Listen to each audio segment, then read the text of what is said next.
Hi guys, I hope you are doing well.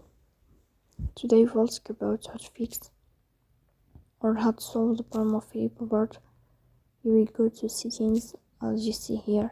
You will click on settings. Then we go to apps, default apps, app settings.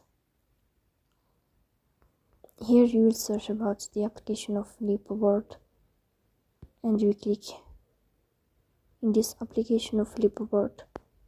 Then we click on first stop and you click OK. Here you will enter to the window of storage.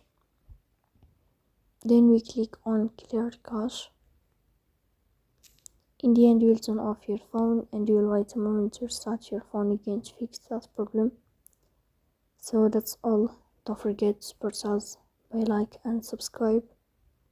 See you next time and thank you for your watching.